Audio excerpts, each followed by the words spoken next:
wasaaradda dhalinyarada ee ciyaaraha ee gobolka Sool oo hogaaminaya isuduwaha ciyaaraha gobolka Sool Maxamuud Aadan Askar ayaa qabtay qorituurka isku aadka tartan uu sameeyay kooxaha heerka labaad ee gobolka Sool iyadoo koobkan lagu wado inuu qabsoomi doono bisha 9aad.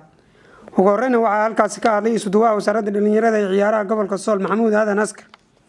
Bismillahirrahmanirrahiim. waxaan galabta halkan ku qabanay munaasabad ballaaran oo ay kooxaha da'yarta gobolka Sool aan ugu qabanay tartanka isku aadka munaasabada koobka aan ugu qabanay. runtii waxaa ka soo qayb galay 22 kooxood oo ka mid ah kooxaha da'yarta ee gobolka Sool oo dhamaantood goobjoog ahaa munaasabadan.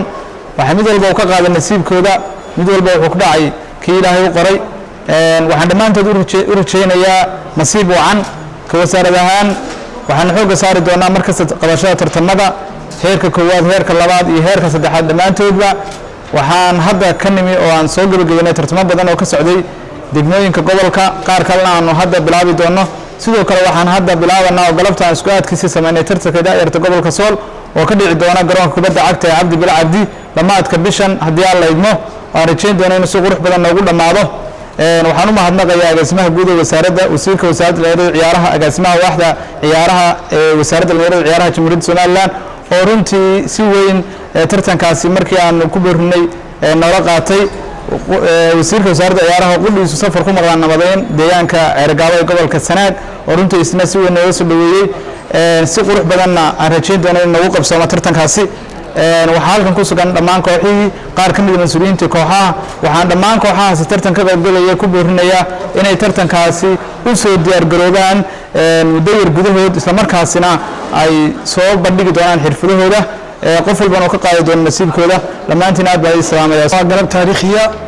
waxaan isku beegnay ama qorituur u sameynay kooxaha da'yarta ee degmada Laascaanood, magaalada Laascaanood ee xarunta gobolka Sool.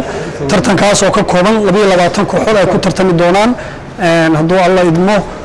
muhiimaddu waxay tahay inay chance helaan da'yarta ku nool magaalada Laascaanood ay ku tartamaan aqoonta, ay ku tartamaan kubadda, ay ku tartamaan isdhexgalka arrimaha bulshada ee kala duwan.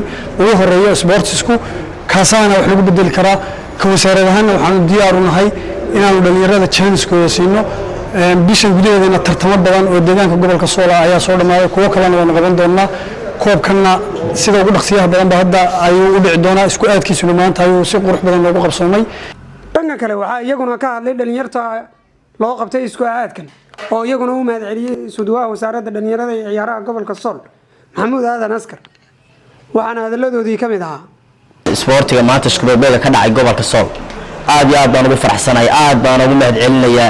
waxaan mar labaad aan u mahadcelinayaa isuduwaha dhinacayga taagan Maxamuud Aadan Askar Maxamed Guray oo runtii marka la eego dhalinyarnimadiisa runtii nin dhalinyarnimada jecel, dadnimada jecel, runtii aad u doonaya dadkiisa.